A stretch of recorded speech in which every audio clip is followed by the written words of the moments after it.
ಉಡುಪಿಯಲ್ಲಿ ಜಿಲ್ಲಾ ಆಸ್ಪತ್ರೆ ಇನ್ನೂ ಸಹ ಗಗನ ಕುಸುಮ ಸುಸಜ್ಜಿತ ಕಟ್ಟಡ ಇದೆ. ಆದರೆ ಪ್ರವೇಶದ ಭಾಗ್ಯ ಮಾತ್ರ ಸಿಕ್ಕಿಲ್ಲ. ಉಡುಪಿಯಲ್ಲಿ ಜಿಲ್ಲಾಸ್ಪತ್ರೆ ಇನ್ನೂ ಸಹ ಗಗನ ಕುಸುಮ ಆಗಿದೆ. ಕಾಮಗಾರಿ ಪೂರ್ಣಗೊಳಿಸೋದಕ್ಕೆ 25 ಕೋಟಿ ರೂಪಾಯಿ ಬಾಕಿ ಉಳಿಸಿಕೊಳ್ಳಲಾಗಿದೆ. ಜಿಲ್ಲಾ ಆಸ್ಪತ್ರೆ ನಿರ್ಮಾಣಕ್ಕೆ ಬಿಜೆಪಿ ಸರ್ಕಾರ ಇದ್ದಾಗ ಶಿಲಾನ್ಯಾಸ ನೆರವೇರಿಸಲಾಯಿತು. ಬಸವರಾಜ ಬೊಮ್ಮಾಯಿ ಅವರು ಸಿಎಂ ಆಗಿದ್ದಾಗ ಸಿಕ್ಕಿದ್ದಂತಹ ಅನುದಾನ ಈಗಿನ ಕಾಂಗ್ರೆಸ್ ಸರ್ಕಾರದಿಂದ ಅನುದಾನ ಬಿಡುಗಡೆ ಆಗಿಲ್ಲ ಅಂತೆ. ರಾಜ್ಯ ಸರ್ಕಾರದಿಂದ 48 ಕೋಟಿ 36 ಲಕ್ಷ ರೂಪಾಯಿ ಅನುದಾನದ ನಿರೀಕ್ಷೆ ಇದೆ. ಸುಸಜ್ಜಿತ ಜಿಲ್ಲಾಸ್ಪತ್ರೆಯ ನಿರೀಕ್ಷೆಯಲ್ಲಿ ಈಗ ಬಡ ಗ್ರಾಮೀಣ ಜನ ಇದ್ದಾರೆ. 30 ಕೋಟಿಗೂ ಅಧಿಕ ಮೂಲಭೂತ ಸೌಕರ್ಯದ ಬೇಡಿಕೆ ಇದೆ. ಸದ್ಯ ಟೆಂಡರ್ ಹಂತದಲ್ಲಿದೆ. 4 ಕೋಟಿ ರೂಪಾಯಿ ಕಾಮಗಾರಿ. 120ರಿಂದ 250 ಬೆಡ್ ಮೇಲ್ದರ್ಜೆಗೆ ಏರಿಸುವ ನಿರೀಕ್ಷೆ ಇದೆ. ಸುಂದರ ಕಟ್ಟಡ ಬಡವರ ಪ್ರಯೋಜನಕ್ಕೆ ಸಿಕ್ಕದೇ ಇರೋದಕ್ಕೆ ಆಕ್ರೋಶ ವ್ಯಕ್ತವಾಗ್ತಾ ಇದೆ. ವೈದ್ಯರು ಹಾಗೂ ನರ್ಸ್ಗಳ ಪೋಸ್ಟಿಂಗ್ ಸಹ ಪೆಂಡಿಂಗ್ ಇದೆ.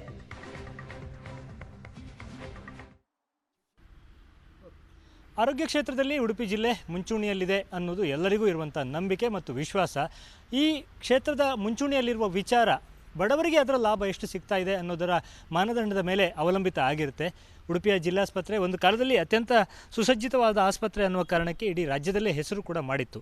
ಆದರೆ ದುರಂತ ಏನಪ್ಪ ಅಂದರೆ ಉಡುಪಿ ಜಿಲ್ಲಾ ಆಸ್ಪತ್ರೆ ಇನ್ನೂ ಕೂಡ ಜಿಲ್ಲಾಸ್ಪತ್ರೆಯ ಹಂತಕ್ಕೆ ಹೋಗಿಲ್ಲ. ಕೇವಲ ತಾಲೂಕು ಆಸ್ಪತ್ರೆಯ ದರ್ಜೆಯಲ್ಲೇ ಇದೆ ಅನ್ನುವಂಥ ನೋವು ಕರಾವಳಿಯ ಜನರಿಗೆ, ಅದರಲ್ಲೂ ಮುಖ್ಯವಾಗಿ ಈ ಭಾಗದ ಜನರಿಗೆ ಇದ್ದಂಥದ್ದು. ಇದೀಗ ಒಂದು ಸುಸಜ್ಜಿತವಾದ ಆಸ್ಪತ್ರೆ ಸರ್ವಸನ್ನದ್ಧವಾಗಿರುವುದನ್ನು ನಾವು ನೋಡ್ಬೋದಾಗಿದೆ. ಬಹಳ ಸುಂದರವಾದ ಆಸ್ಪತ್ರೆ, ಸುಮಾರು 250 ಬೆಡ್ನ ಆಸ್ಪತ್ರೆ ಇದು. ತಾಲೂಕು ಆಸ್ಪತ್ರೆಯ ದರ್ಜೆಯಲ್ಲಿ ಕೇವಲ 125 ಬೆಡ್ಗಳ ವ್ಯವಸ್ಥೆ ಮಾತ್ರ ಇದ್ದಂಥದ್ದು. ಹಿಂದಿನ ಬೊಮ್ಮಾಯಿ ಸರ್ಕಾರ ಇದ್ದಂಥ ಅವಧಿಯಲ್ಲಿ ಈ ನೂತನ ಆಸ್ಪತ್ರೆಯನ್ನು ಮಂಜೂರು ಮಾಡಿದರು. ಸುಮಾರು 150 ಬೆಡ್ನ ಈ ಸುಸಜ್ಜಿತವಾದ ಆಸ್ಪತ್ರೆ ಒಂದು ಖಾಸಗಿ ಆಸ್ಪತ್ರೆಗೆ ಸಡ್ಡು ಹೊಡೆಯುವ ರೀತಿಯಲ್ಲಿ ಸನ್ನದ್ಧವಾಗಿರುವುದನ್ನು ನಾವು ನೋಡ್ಬೋದಾಗಿದೆ. ಆದರೆ ದುರಂತ ಏನಪ್ಪ ಅಂದರೆ ಕಳೆದ 4 ವರ್ಷಗಳಿಂದ ಇದರ ಕಾಮಗಾರಿ ನಡೀತಾ ಇದೆ. ಕಾಮಗಾರಿ ಬಹುತೇಕ ಪೂರ್ಣಗೊಂಡರೂ ಕೂಡ ಇದಕ್ಕೆ ಉದ್ಘಾಟನೆಯ ಭಾಗ್ಯ ಇನ್ನೂ ಕೂಡ ಸಿಕ್ಕಿಲ್ಲ ಅನ್ನುವಂಥದ್ದು ಒಂದು ದುರಂತ ಅಂತಲೇ ಹೇಳಬೇಕು. ಸುಮಾರು 46 ಕೋಟಿ ರೂಪಾಯಿ ಇದಕ್ಕೆ ಬರುವುದು ಬಾಕಿ ಇದೆ. ಸರ್ಕಾರ ಬಾಕಿ ಇರಿಸ್ಕೊಂಡಿದೆ. ಅದರ ಜೊತೆಗೆ ಯಾವುದೇ ಒಂದು ಪೋಸ್ಟ್ ಹೊಸ ಅಂದರೆ 250 ಬೆಡ್ಗೆ ಹೋಗುವಂಥ ಸಂದರ್ಭದಲ್ಲಿ ಬೇಕಾದಂಥ ವೈದ್ಯರಿರ್ಬೋದು, ನರ್ಸ್ಗಳಿರ್ಬೋದು, ಬೇರೆ ಬೇರೆ ಹಂತದ ಸಿಬ್ಬಂದಿಗಳಿರ್ಬೋದು, ಯಾವ ಪೋಸ್ಟ್ ಕೂಡ ಮಂಜೂರಾಗಿಲ್ಲ ಅನ್ನುವಂಥದ್ದು ಬಹಳ ಒಂದು ಬೇಸರದ ಸಂಗತಿ. ಸೊ ಈ ದೃಷ್ಟಿಯಿಂದ ನಾವು ನೋಡಿದಾಗ ಇದನ್ನೂ ಕೂಡ ಜಿಲ್ಲಾ ಹಂತಕ್ಕೆ ಏರಿಕೆ ಆಗಿಲ್ಲ ಅನ್ನುವಂಥದ್ದು ದುರಂತವೇ ಸರಿ.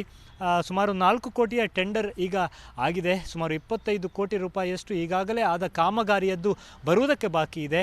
ಸುಮಾರು 33 ಕೋಟಿಯಷ್ಟು ಹೊಸ ಮಂಜೂರಾತಿ ಆಗಬೇಕಾಗಿದೆ. ಅಂದರೆ ಇದರ ಒಳಗಿನ ಪೀಠೋಪಕರಣಗಳಿರ್ಬೋದು, ಆಸ್ಪತ್ರೆಗೆ ಬೇಕಾದ ಬೆಡ್ಗಳಿರ್ಬೋದು, ಇವೆಲ್ಲವನ್ನು ಕೂಡ ಸುಸಜ್ಜಿತವಾಗಿ ನಿರ್ಮಾಣ ಮಾಡೋದಕ್ಕೆ ಸುಮಾರು 33 ಕೋಟಿಯಷ್ಟು ಅನುದಾನ ಬೇಕಾಗುತ್ತೆ. ಈಗ ಕೇವಲ 4 ಕೋಟಿ ರೂಪಾಯಿ ಮಂಜೂರಾತಿ ಆಗಿದೆ. ಅಂದರೆ ಈಗಾಗಲೇ ಆಗಿರುವಂತಹ ಸಿವಿಲ್ ಕಾಮಗಾರಿಗೆ ಸಂಬಂಧಪಟ್ಟ ಅನುದಾನ ಬರುವುದಕ್ಕೆ ಬೇಕಾಗಿ ಟೆಂಡರ್ಗೆ ಕಾಯ್ತಾ ಇದ್ದಾರೆ. ಒಟ್ಟು 46 ಕೋಟಿ ರೂಪಾಯಿ ಬಂದರೆ, ಸರ್ಕಾರ ಮಂಜೂರು ಮಾಡಿದರೆ ಈ ಆಸ್ಪತ್ರೆ ಒಂದು ಬಡ ರೋಗಿಗಳ ಒಂದು ಸೇವೆಗೆ ಲಭ್ಯ ಆಗುತ್ತೆ ಅನ್ನುವಂಥದ್ದು. ಮತ್ತು ಅದರ ಜೊತೆಗೆ ಹೊಸ ವೈದ್ಯರ ನೇಮಕಾತಿ, ನರ್ಸ್ಗಳ ನೇಮಕಾತಿ, ಸಿಬ್ಬಂದಿಗಳ ನೇಮಕಾತಿ ಎಲ್ಲವೂ ಕೂಡ ಆಗಬೇಕಾಗಿದೆ. ಬಹಳ ಕುಂಟುತ್ತಾ ಸಾಗುತ್ತಾ ಇದೆ ಅನ್ನುವಂಥದ್ದು ದುರಂತವೇ ಸರಿ. ಆರೋಗ್ಯ ಕ್ಷೇತ್ರದಲ್ಲಿ ಉಡುಪಿ ಜಿಲ್ಲೆ ಮುಂಚೂಣಿಯಲ್ಲಿದೆ ನಿಜ.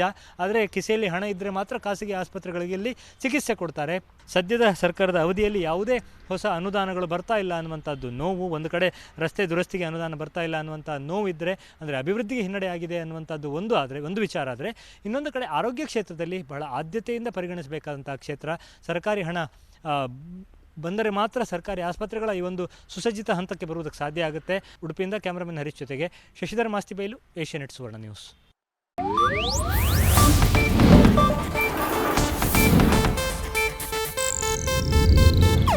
ಇದು ಏಷ್ಯಾನೆಟ್ ನ್ಯೂಸ್ ನೆಟ್ವರ್ಕ್ ಪ್ರಸ್ತುತಿ.